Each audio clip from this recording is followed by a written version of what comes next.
Welcome to A Space to Speak Your Mind, a radio programme and a podcast about mental health and well-being. Made by people with lived experience. in association with Cornwall Mind. We do occasionally cover subjects that some listeners may find distressing. For more information, help and support, please visit cornwallmind.org. A Space to Speak Your Mind with Cornwall Mind for better mental health. Welcome to December's show. I'm Theo. And I'm Bryony, and this is our first time presenting the show. So how are you feeling about Christmas, December period?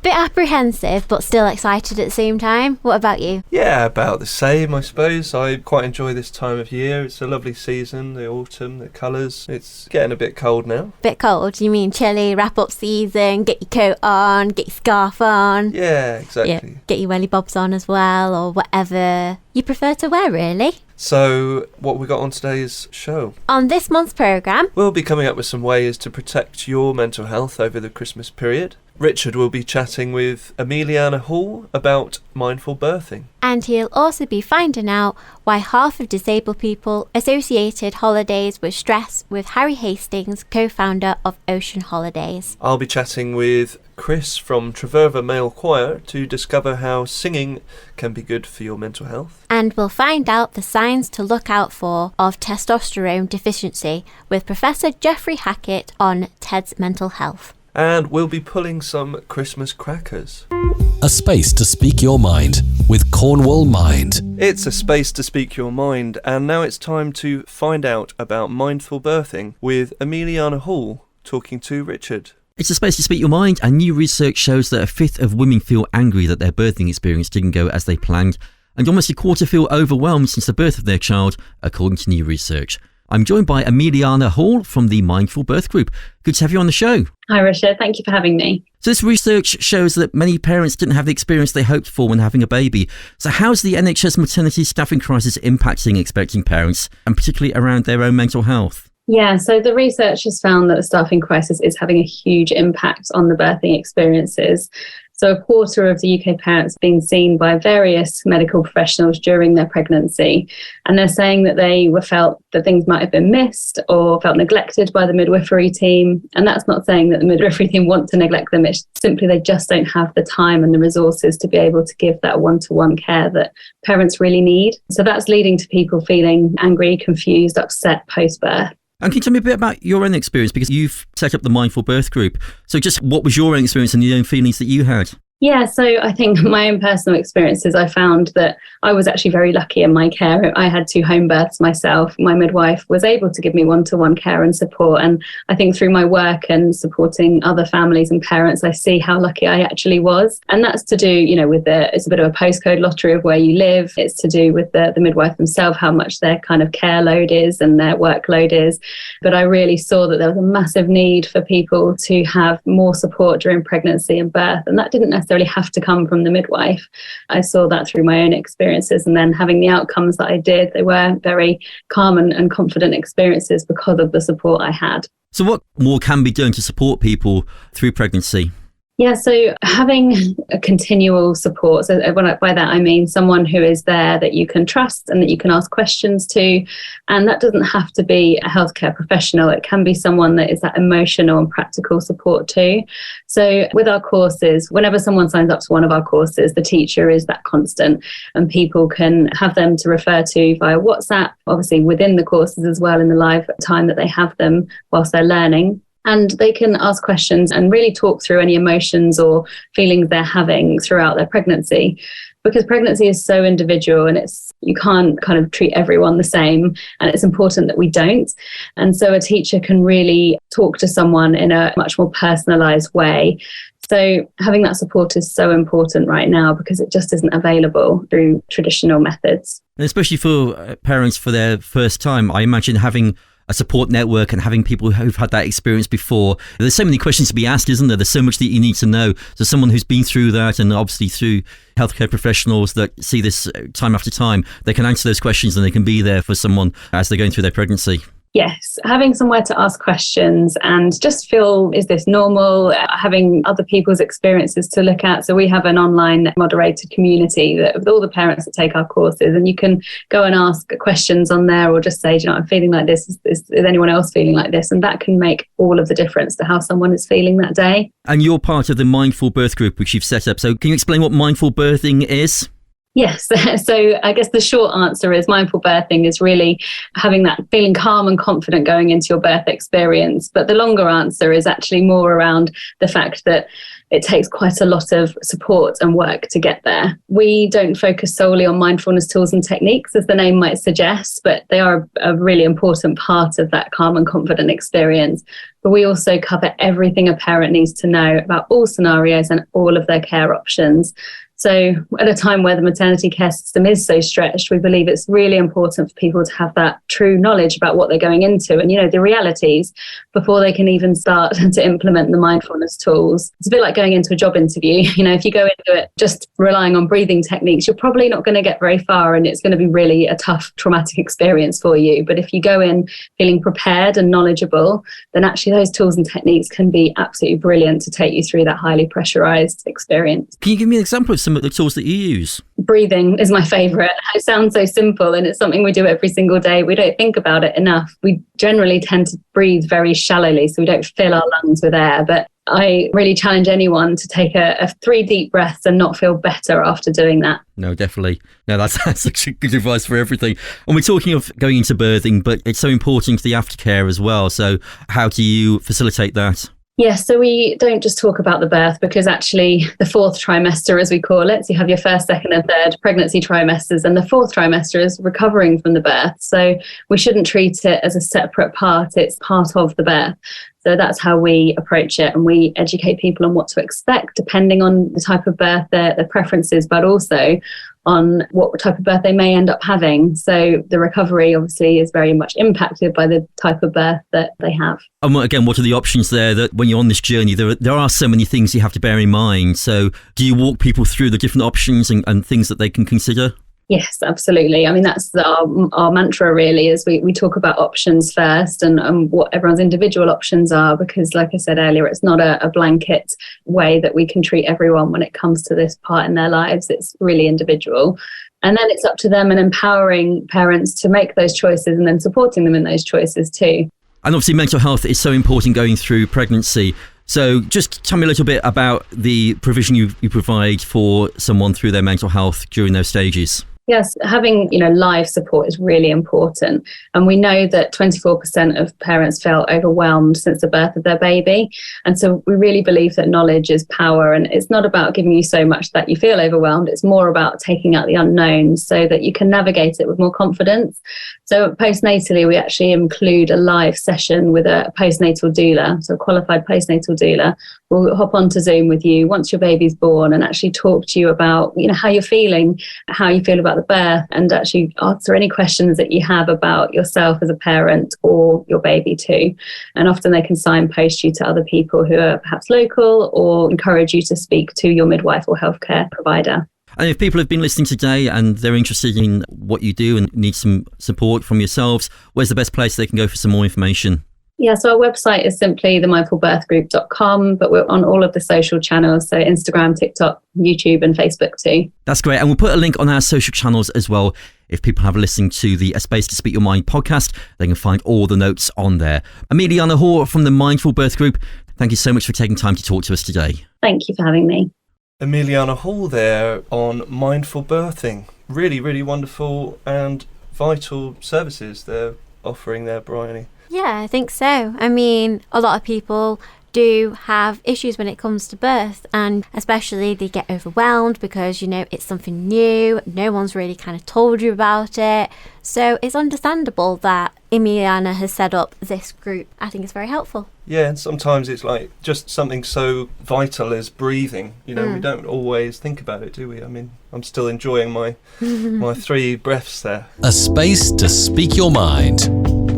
You're listening to A Space to Speak Your Mind. Bryony, you've come up with some ways to help us all get through the Christmas period. I have indeed. So I know this time of year for everybody it can be a bit apprehensive and a bit stressful, or it can be nervous. You've got all these different emotions going through your mind. And Christmas is such a busy period. So I thought to myself, just to help everyone get through this period in time, I've come up with Christmas for mental health. So what I'd like you to do is, I'd like you to picture Christmas in your mind.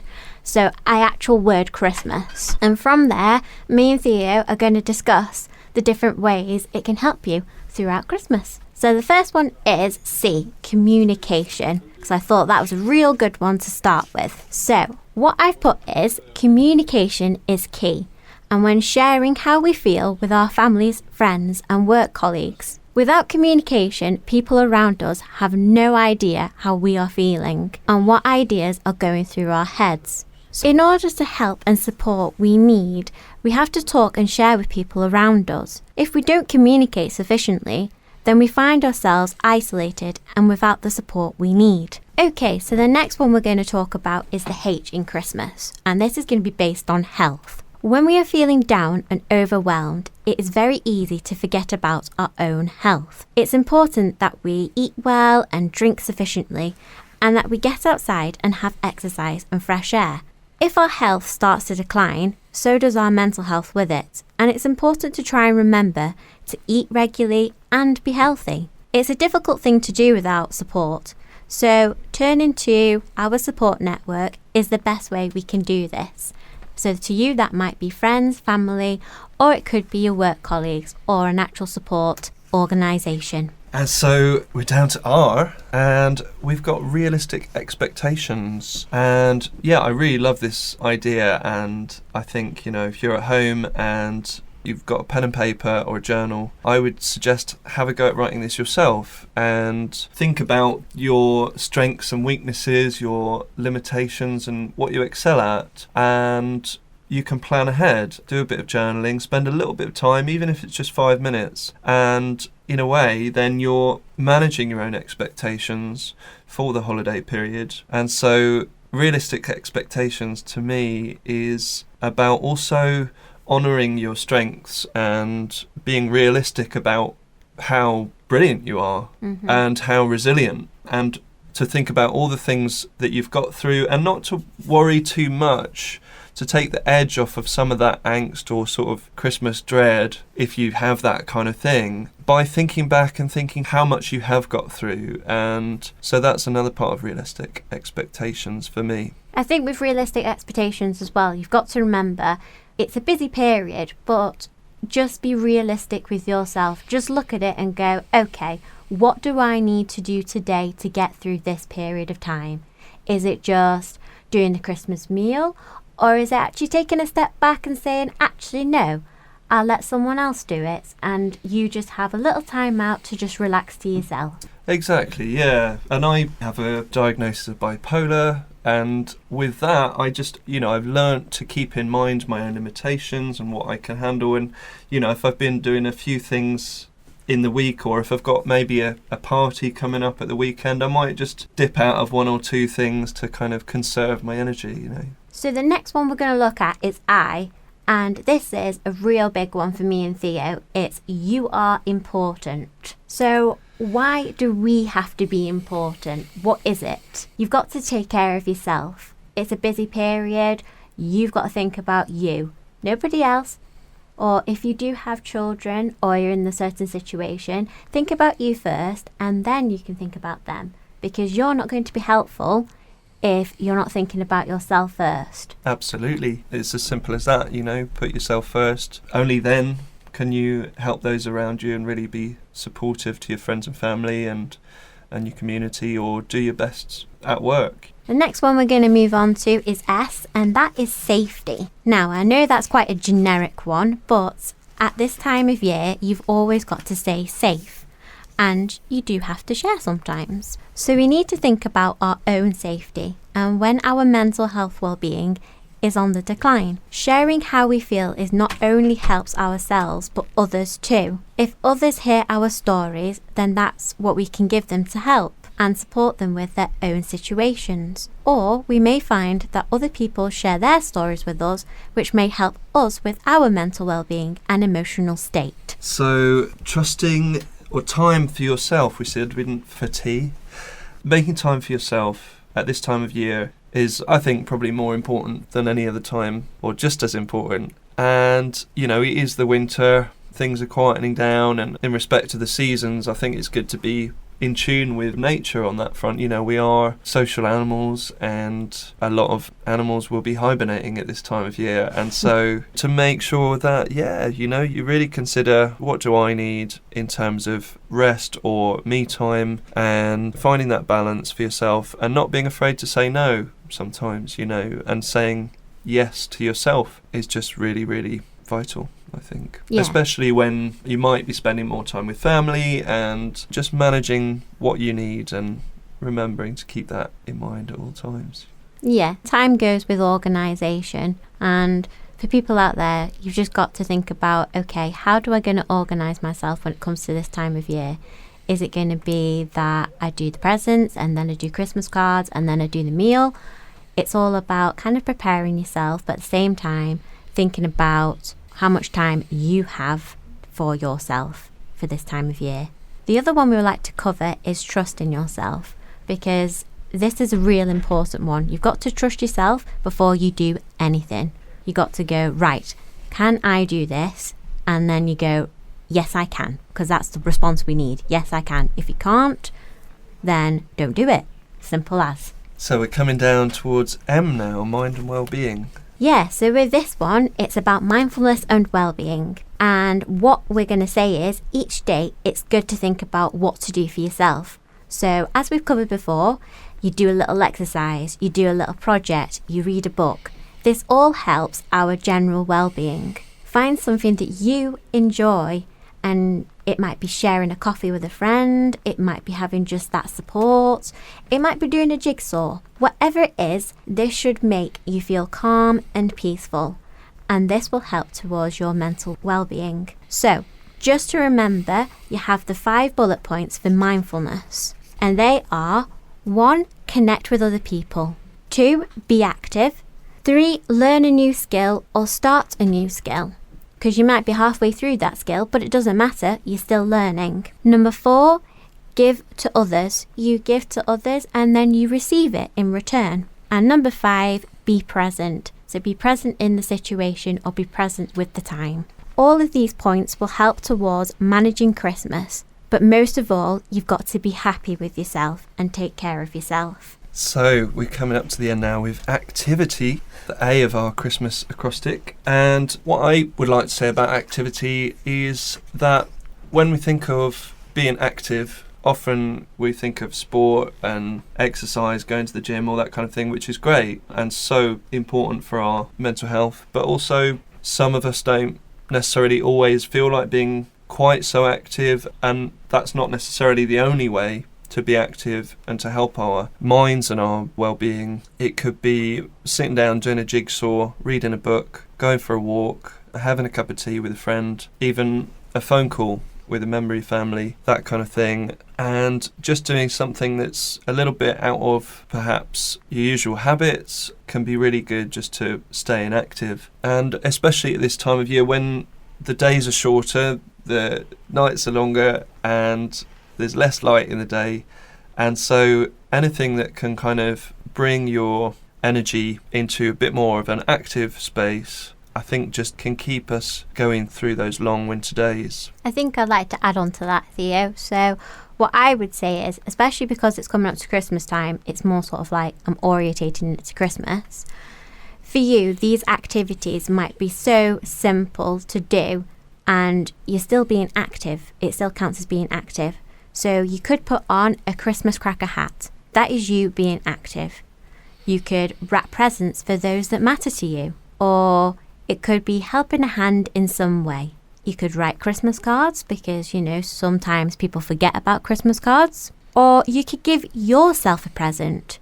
So, for example, that would be a box of chocolates or mince pies, or just simply your favourite snack. And that's still doing an activity. Exactly. So some wonderful, wonderful ideas there. And we'd like to finish this spelling out of Christmas with the S for support.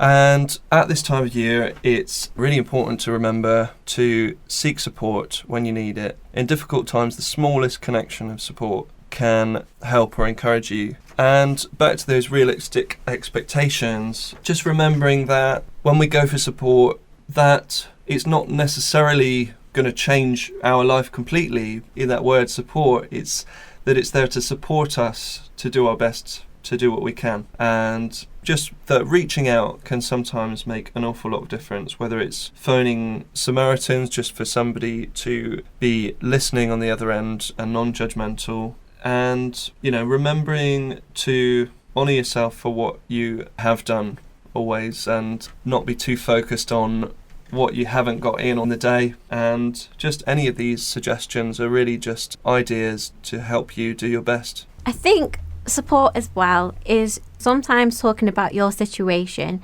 can help release that congestion that you have in your mind or whatever it may be that's on your mind. So you yourself can protect and help yourself become stronger by finding someone that can listen to you.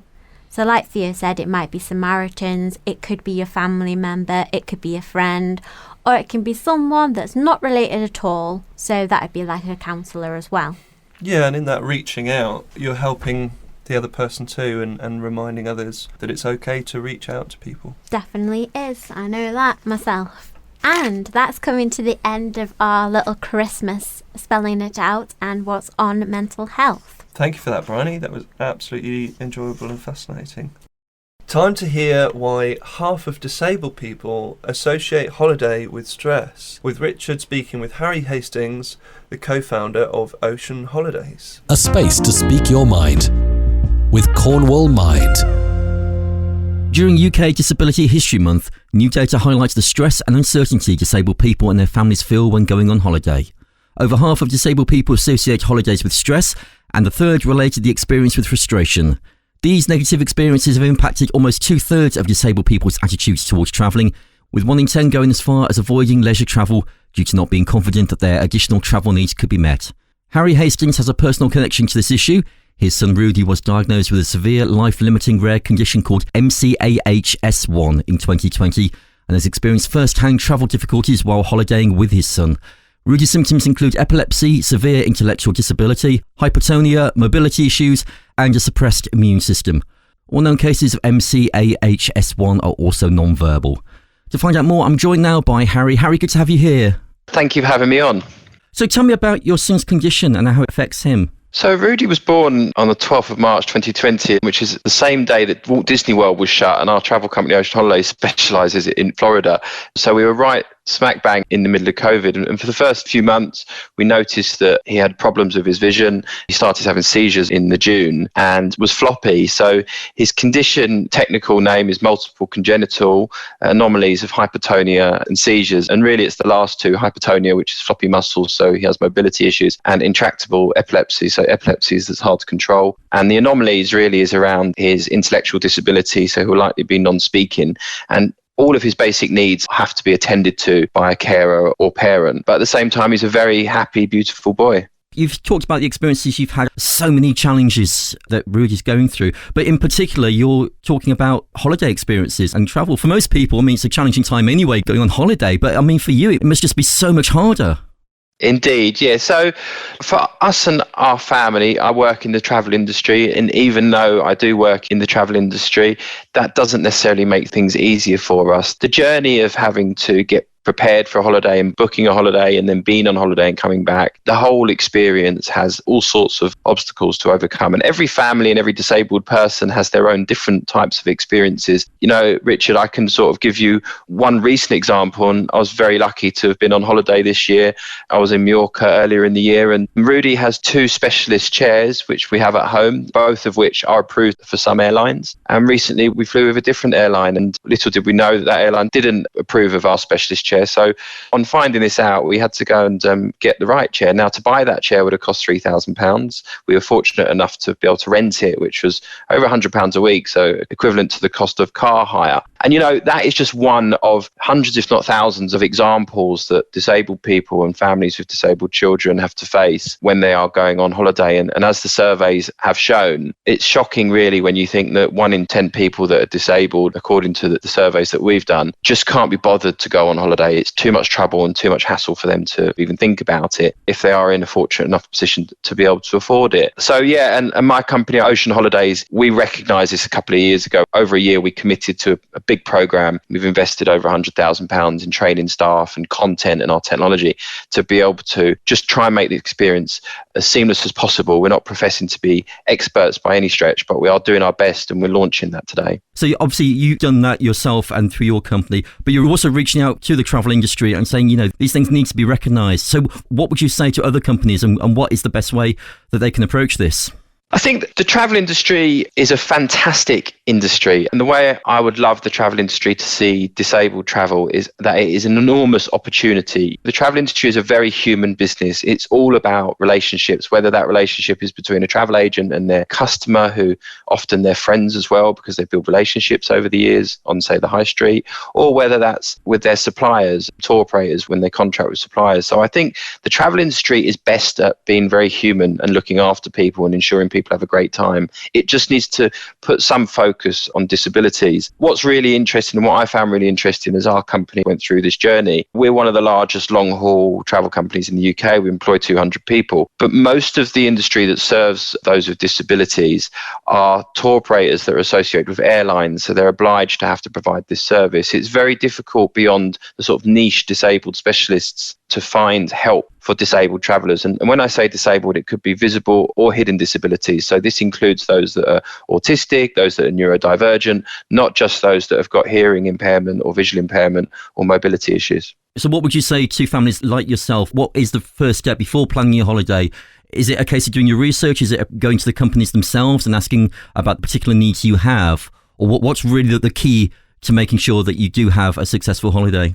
I think the first thing, if you're going to take a holiday abroad, is to look at the destinations that are disabled and accessibly friendly. When you look at, say, I mentioned Mallorca earlier, you look at destinations like Mallorca and Florida. Mallorca's recently launched the tourism boards with a big accessibility program. It's a genuinely fantastic island for those that are disabled. The people are amazing as well. You look at a destination like Florida if you want to go further afield, and the theme parks make huge effort. So I think researching destinations that are disabled friendly, when we go away with Rudy, the first thing that I Google is, the first number one rule is there a hospital with good emergency services who can look after a difficult epilepsy within 20 minutes? And if there isn't, that means I can't go there. So that puts some of the far-flung islands off our bucket list, I'm afraid. But I think the first thing is research what destinations are friendly. Once you've worked out what destinations are friendly, it's then ideally finding a travel specialist who can talk to you on a human level rather than everything online and filling out forms and booking online,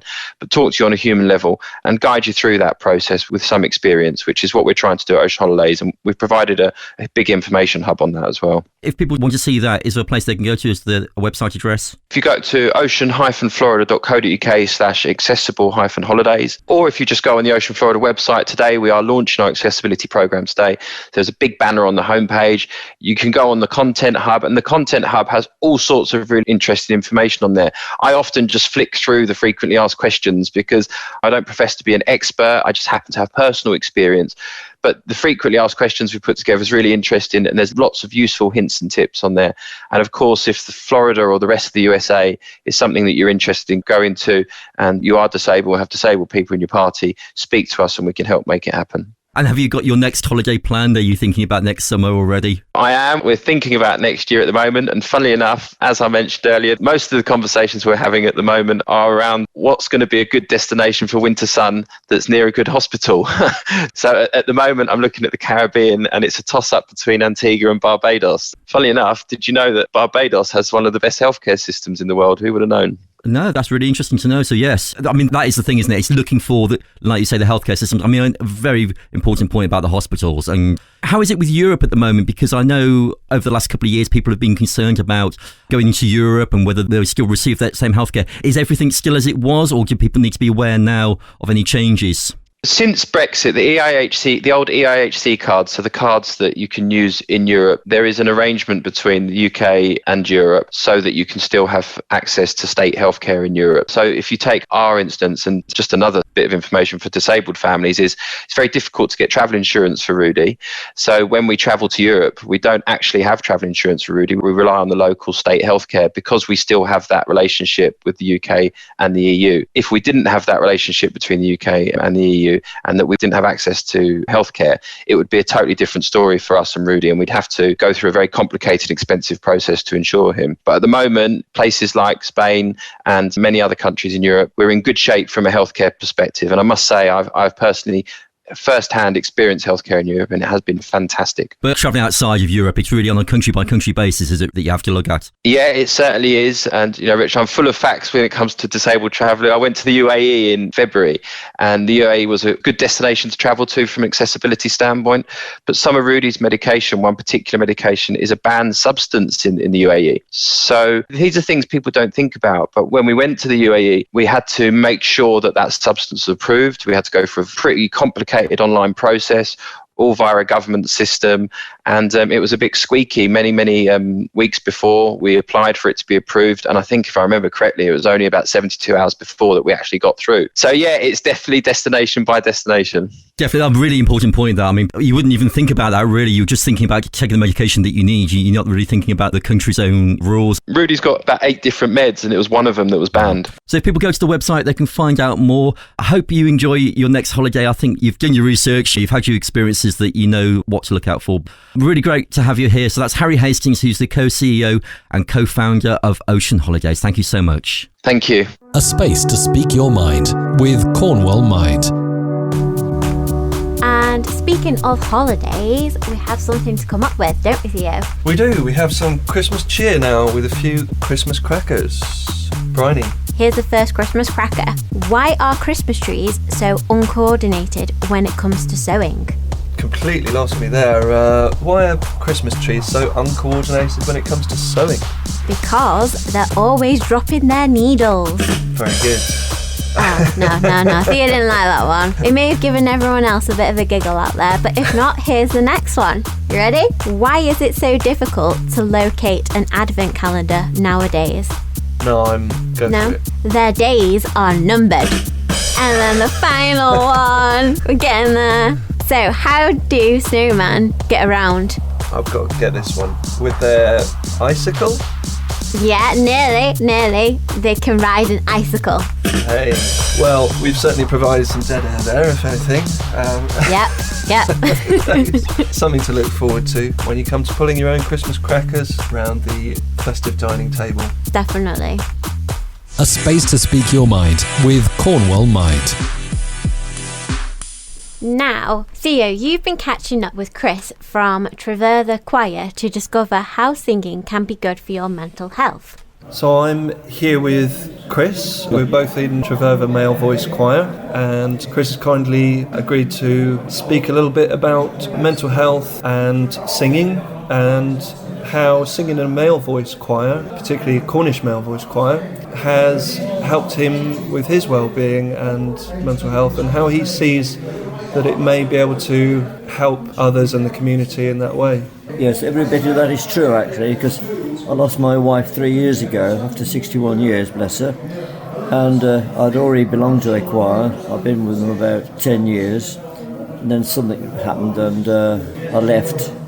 I came to and also I belong to Stidion's choir, but singing is great for mental health. It boosts your morale. Everybody enjoys what you're singing, which is great, and you feel totally different after you've been singing and come away from a good concert or a good practice, which is fantastic.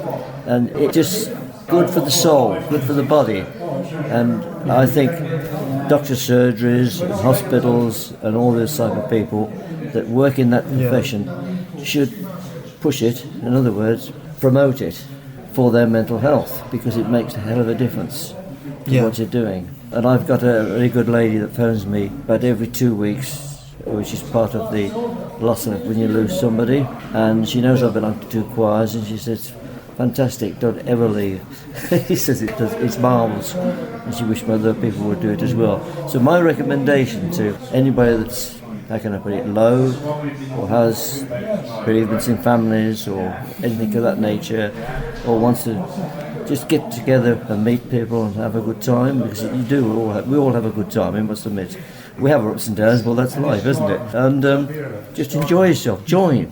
I'm going to pop a hint in here. Anybody wants an NMD, a musical director, anybody going, we're welcome another one. Yes, Treverva, had some changes recently, I think, in the choir, haven't they? And yeah. We're a good crowd, and everybody likes each other, we get on well, and there's no animosity or anything at all. So it seems to me almost like being part of a family. Would you say? All choirs are families, but they all are. Yeah. I've always said this. It's great fun. And when my wife was alive, actually, she used to come to the other choir and listen, and Anne used to come to the concerts, and she enjoyed every bit of it, which is nice. So I know it's good, it really is good. So I recommend it, and more people should do it, because things are progressing. We're doing new music, new ideas, and if anybody's got any ideas, we're always welcome to listen. Absolutely, yeah. Which is great. That's good, really good. And can I ask how long you've been in the choir, Chris? I've been singing 10, 12 years now, but I've only just joined Treverva Choir, which is 6 months now, I think, and the other choir about the same. So the combined is very good for you. And have you always been musical, or I'm glad you asked that question. My honest question to that is no. But I'd always enjoyed good music, and somebody said to me in the village, he was in his 90s, I mean I'm 85 next year anyhow, and he said to me, well Chris, I want you to join the choir, he said, because he heard me singing in church. So he said, you'll be good, you see. So okay, so I gave it a go, and to my surprise I enjoyed it, and my voice was okay. Mm-hmm. I started off as second tenor, went to baritone, and I've ended up as bass. That's what happens. Your voice changes as it goes along. Very enjoyable. And recommend it. What might you say to anybody that might feel perhaps nervous or suffer from anxiety or sort of? Well, don't, because it will go. Everybody has that when they start, but don't. Just let yourself forget everything. You're in a different world, and just enjoy it. And there's a lot of... The nerves will go. Simple as that. It does really work like that. And with the support of the peers and yes. It's very... The thing about male choirs is they're a supportive crowd, and everybody is like a family, and that one family gels together. In that way, you can get through most things, which is the way I look at it in here, from that point of view. And so lastly, if I can ask you one more question, Chris, do you have a favourite choir song to sing, or a favourite sort of part? To be honest with you, there probably is, but I just can't think at the moment. But I like all music. Now, we sing any type of music, I really like it. So that speaks for itself. It's all very good, whatever music we sing. It's about that feeling, isn't it? When you're all singing together and you... That's right. It does give you that feeling of joy and security, if you like. It also enhances your health, which is good, and it should be recommended. And in actual fact, one of my doctors in the surgery, he did join the choir, but that was when COVID was around, and he caught it, so he had to leave. So he hasn't joined again. So hopefully one day he might join again. But that's in a nutshell. Yes, join. We need you. Thank you so much, Chris, for your time. Pleasure. And I might add one thing. You're damn good singing yourself. Oh, that's very kind. I'll keep at it. And keep singing yourself, and all the best. And don't forget, you can catch Treverva Male Choir live at one of their 3 Christmas concerts and sample the Verva sound for yourself on Sunday the 4th of December at 3 Milestone Community Hall at 7:30 p.m, Sunday the 11th of December at Ennis Gardens in Penryn at 2:30 p.m, and Sunday the 18th of December at King Charles Church in Falmouth with Mabe Ladies Choir at 7:30 p.m.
A space to speak your mind with Cornwall Mind. That was Chris there from Treverva Male Choir. Yeah, and if you enjoy singing in the car, singing in the shower, or if you simply want to get your partner out the house on a Monday night for a couple of hours, Treverva Male Choir are recruiting singers, and it's a wonderful way to connect with people and to work on your voice, and as we've just explored there, for your mental health. Any thoughts on that, Bryony? Yeah, my first thought was, where are they based? Because Chris didn't mention it. He didn't know. Well, we meet at the Ordstatter Pavilion in Myler Bridge. Oh, okay, yeah. Yeah, 7:30 on Monday evenings. And also, is it just choir songs? So yeah, variety of things, songs from musicals, songs by pop legends, Elvis, The Bachelors, that kind of thing, and slowly approaching some more modern music, and yeah, and traditional choir songs, some religious songs. Yeah, so a good broad spectrum. And then the other thing is it a mix of ages, or is it pretend to be the older or young? Well, with Treverva, there's an average age of about 70, 75. Okay, yeah. When I joined the choir, I might have brought it down a slight touch. And another member recently brought along their son about 6 months ago, and they're doing really well as a bass as well. But no, it's Welcome be great to all. Lovely. You know, I think it was really nice that Chris mentioned about that music can make you feel happy, and you know, you're in that group and it's a family and it's that community, isn't it, that's brought together, and you just need that for when, you know, you are a little bit down or you do have some sort of mental health. Yeah, that's right, Bryony. It's like whatever group you attend, whether it's a club or a choir, just being part of some sort of community like that, it's a time every week where you can go and just be yourself. That sounds really nice. So up next we have Richard with Professor Geoffrey Hackett of TED's Health finding out the signs to look out for of testosterone deficiency. A space to speak your mind with Cornwall Mind. Millions of men across the UK are at severe risk of a premature death, according to Professor Geoffrey Hackett, with many of them not even knowing. Just as discomforting is the fact that many aren't even aware of the symptoms of the seldom discussed testosterone deficiency. Fatigue, loss of muscle mass, brain fog, increased body fat, and even signs of depression are just some of the symptoms associated with the condition. Joining me now to tell me more is Professor Geoffrey Hackett, who's Senior Medical Advisor of TEDS Health and Urology and a sexual medicine consultant. Good to have you on the show. My pleasure. So what is testosterone deficiency? Well, testosterone deficiency means exactly what it says, low levels of testosterone. And we know that testosterone is a very important hormone for men in terms of their sexual and physical development. And the levels peak in men in their 20s. But from about 30 onwards, the levels fall gradually by about 1 to 2% per year. But this means that about 3/4 of men can maintain adequate levels of testosterone into old age. But there are about 25% who will lose testosterone too quickly and run into important medical problems much, much earlier, such as type 2 diabetes, obesity, chronic kidney disease. And they're more relevant to what you do is that a lot of them get premature depression, low mood, and they get prescribed antidepressant medication when they should probably have been treated with testosterone first. So at what point, you're saying there about deficiency just happening over age, so at what point is it actually termed testosterone deficiency? Is it when those symptoms appear, or is it something that you have to be aware of before that point?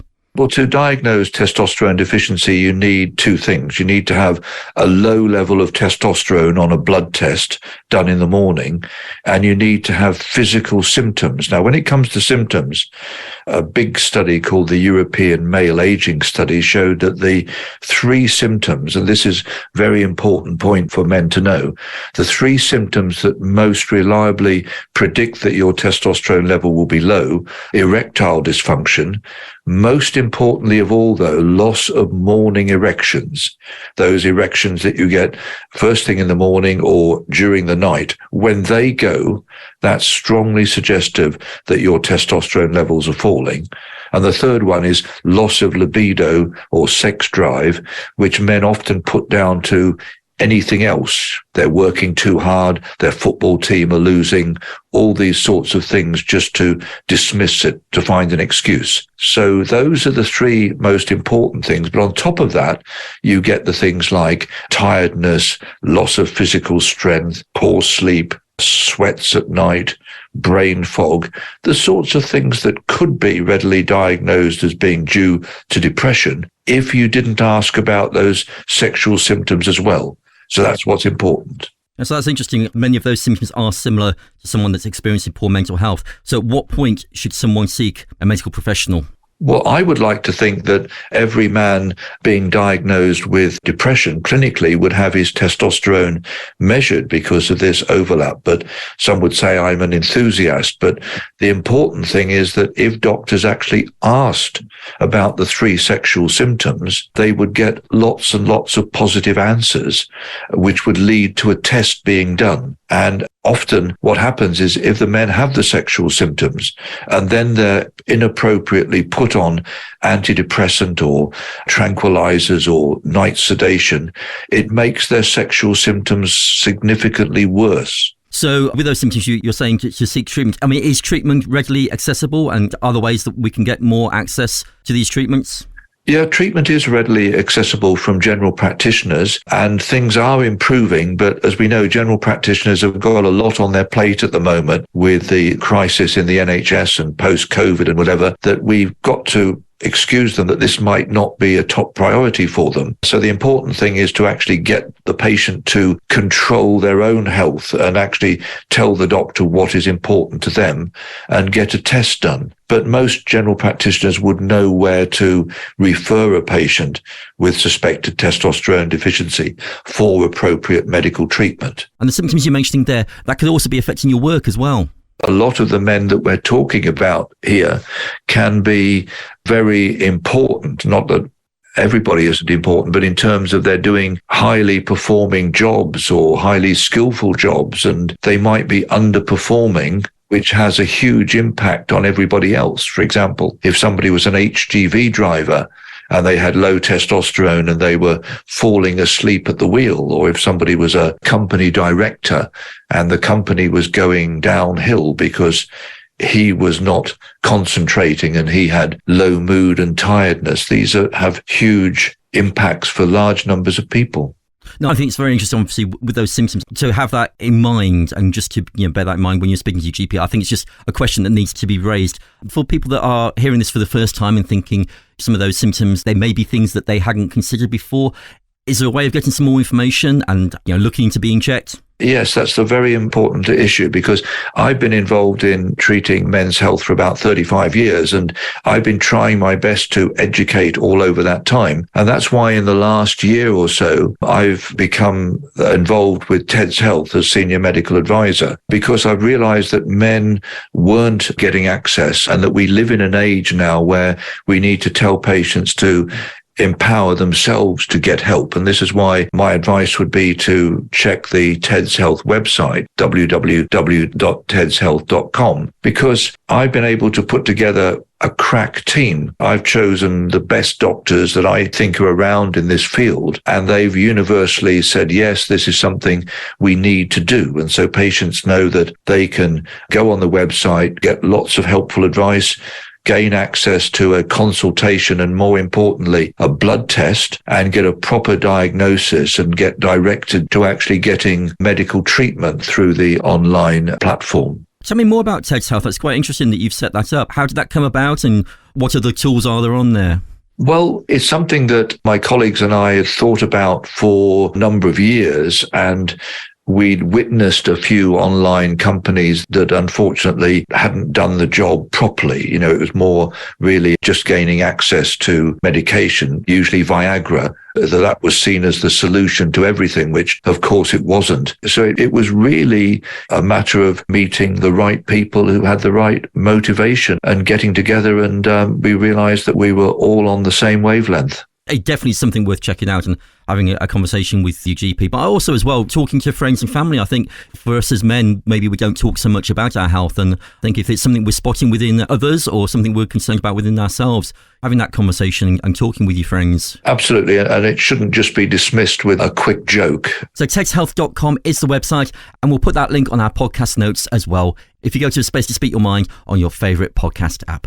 Professor Geoffrey Hackett, Senior Medical Advisor at TEDS Health and a consultant in neurology and sexual medicine. Thank you so much for being here. Thanks very much, Richard. If you missed anything on today's show, you can download the podcast right now on Apple Podcasts, Google Podcasts, Spotify, and now Amazon Podcasts, and tune in. For more support and more information for better mental health, visit cornwallmind.org or call the Mind Helpline during office hours on 0300 123 3393. There is a new 24/7 local urgent mental health response phone line. It's free to access by anyone, any age on 0800 038 5300. And call the Samaritans anytime for free on 116 123. If you'd like to be a part of the show, you can get in contact. Just email @spacetospeakyourmind@gmail.com. Or you can also follow us on Twitter or like us on Facebook.